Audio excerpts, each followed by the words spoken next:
લ્યો હવે સુરત શહેરની એસએમસી જાગી। હાઈકોર્ટના ફટકાર બાદ પરિવારોને આશ્રય આપવાની ખબર પડી, ત્યાં સુધી તો ગોળ નિંદ્રામાં જ સૂતી હતી।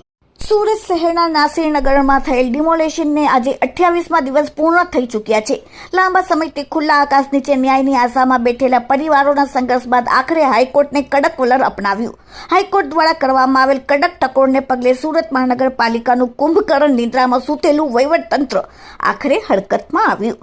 તંત્ર દ્વારા તાબડતોબ કાર્યવાહી કરીને ખુલ્લામાં રઝળતા અસરગ્રસ્ત પરિવારોને કતારગામ સ્થિત કોમ્યુનિટી હોલમાં કામ ચલાવ આશ્રય માટે શિફ્ટ કરવામાં આવ્યા છે, પરંતુ તંત્રની આ ઉતાવળિયા નિર્ણયની કામગીરી અસરગ્રસ્તો માટે સૂડી વચ્ચે સોપારી જેવી સાબિત થઈ રહી છે, કારણ કે આ સ્થળાંતર તેમના માટે રાહત બનવાને બદલે એક નવી અને ગંભીર મુસીબત બનીને આવ્યું છે। હાઈકોર્ટના ડરથી માલિકોએ પરિવારોને કતારગામ કોમ્યુનિટી હોલમાં લાવીને સરકારી ચોપડે પોતાની જવાબદારી પૂરી કરી લીધી હોય તેવું ચિત્ર ઉપસી રહ્યું છે। વાસ્તવિકતા એ છે કે આ હોલમાં પાયાની જરૂરિયાતોની ભારે અછત છે। ભયંકર ગરમી, બફારા વચ્ચે હોલમાં યોગ્ય વેન્ટિલેશનની કોઈ સુવિધા નથી, જેના કારણે નાના બાળકો, મહિલાઓ અને વડીલોને ગુગરામણ અનુભવી રહ્યા છે। સૌથી ગંભીર બાબત એ છે કે અહીં પીવાના શુદ્ધ પાણીની કોઈ યોગ્ય વ્યવસ્થા નથી। આ સાથે સ્વચ્છતાનો સદંતર અભાવ જોવા મળી રહ્યો છે। પૂરતી સંખ્યામાં શૌચાલય કે સફાઈ ન હોવાને કારણે સમગ્ર કેમ્પસમાં ગંદકીનું સામ્રાજ્ય।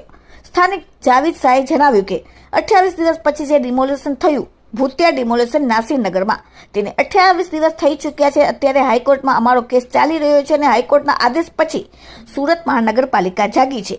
અહીં આપવામાં આવેલ આ હોલમાં કોઈ પણ જાતની સુવિધા નથી। આ ઘટનાઓ સુરત મ્યુનિસિપલ કોર્પોરેશનની કાર્યપ્રણાલી સામે પણ મોટા સવાલો ઊભા કર્યા છે। ગરીબો અને મધ્યમ વર્ગના આશિયાના છીનવી લેવામાં આવ્યા છે, ત્યારે તેમના તાત્કાલિક પુનર્વસનનું આયોજન અગાઉથી કેમ કરવામાં આવતું નથી? હાઈકોર્ટે જ્યારે કડક શબ્દોમાં નોટિસ ફટકારી ત્યારે જ કેમ તંત્રને રાતોરાત હોલ ખોલવાની ફરજ પડી? હાલ તો કતારગામ કોમ્યુનિટી હોલ બહાર પીડિતોની આહલકે સંભળાઈ રહી છે। આ સાથે સૌથી મોટી આશ્ચર્યની વાત તો એ છે કે આટલી મોટી સંખ્યામાં લોકો બેઘર થયા હોવા છતાં તંત્ર દ્વારા તેમના ભોજનની કે રાશનની કોઈ વ્યવસ્થા કરવામાં આવી નથી। તંત્રએ હોલ આપીને પોતાની જવાબદારીમાંથી પલ્લું ઝાડી લીધું હોય તેવું સ્પષ્ટ દેખાઈ રહ્યું છે। હાલમાં આ અસરગ્રસ્ત પરિવારોનો ગુજારો સ્વયંસેવી સંસ્થાઓ, એનજીઓ તેમજ સામાજિક કાર્યકરોની મદદથી ચાલી રહ્યું છે। આ સંસ્થાઓ અને લોકો પોતે જ બહારથી ભોજન અને પીવાનું પાણી લાવીને અહીં વહેંચી રહ્યા છે, જેથી હોલમાં રહેતા માસૂમ બાળકો અને પરિવારો ભૂખ્યા ન સૂઈ રહે। સરકારી તંત્રની આવી સંવેદનહીનતા અને સ્થાનિકોમાં ભારે રોષ જોવા મળી રહ્યો છે। નાસિરનગરના ડિમોલેશનમાં જેમણે પોતાના વર્ષો જૂના આશરો ગુમાવ્યા છે, તેમની આંખોમાં આજે માત્ર ભવિષ્યની ચિંતા અને આશાના આંસુ છે। હવે આ કોમ્યુનિટી હોલ એક કોઈ કાયમી ઉકેલ નથી, તે વાત વહીવટી તંત્ર પણ જાણે છે અને સ્થાનિકો પણ સમજે છે। હવે જોવાનું રહ્યું કે આવનાર સમયમાં હાઈકોર્ટ દ્વારા કયા પ્રકારનો નિર્ણય લેવામાં આવે છે। Bureau report, daily India TV, Surat.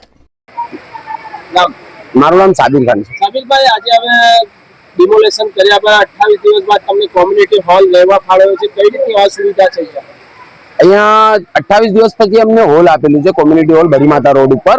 અહીંયા કોઈ જાતની કોઈ વ્યવસ્થા નથી છે। અહીંયા અમે લોકો આવ્યા ને તો અહીંયા સવારથી 8 વાગ્યાથી હું અહીંયા પોતે અહીંયા છું હાજર। અહીંયા લાઇટ નથી હતી, એ લોકો લાઇટ બનાવીને ગયા। અત્યારે 2-5 મિનિટ થઈ, એ લોકો લાઇટ બનાવીને ગયા। પછી ટોયલેટમાં અત્યાર લગીને પાણી નથી છે, પીવાની પાણીની કોઈ બંદોબસ્ત નથી છે। ટોયલેટમાં તમે ગંદકી જોઈ શકો છો, એટલી વધારે ગંદકી છે કે તમે માણસ પણ ત્યાં ઊભો નથી રહે। બસ અમને સરકારને એક જ માંગ કરવાની છે કે તમે આ કોમ્યુનિટી હોલ અમને આપેલું છે તો અહીંયા સુવિધા પણ તમે લોકો અમને આપો। मेरा नाम जावेद शाह है। 28 दिन के बाद जो डिमोलिशन हुआ, भूतिया डिमोलिशन नासिर नगर में, उसको 28 दिन हो चुके हैं। अभी हाईकोर्ट में हमारा मैटर चल रहा है। हाईकोर्ट के आदेश के बाद सूरत महानगर पालिका जागी है और हमें यहाँ पे बड़ी माता रोड के ऊपर कम्युनिटी हॉल दिया गया है, बट यहाँ पर किसी चीज़ की कोई सुविधा नहीं है। यहाँ पर हम सुबह में आए थे तो यहाँ पर ना पंखे चालू थे, ना लाइट वगैरह चालू थी। अभी जस्ट 10-15 मिनट पहले सब लाइट वगैरह चालू करके बंदे गए हैं।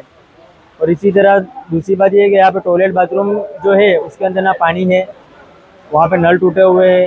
यहाँ तक के पीने का पानी भी लोग रख के नहीं गए, इतनी ख़राब हालत है यहाँ पे।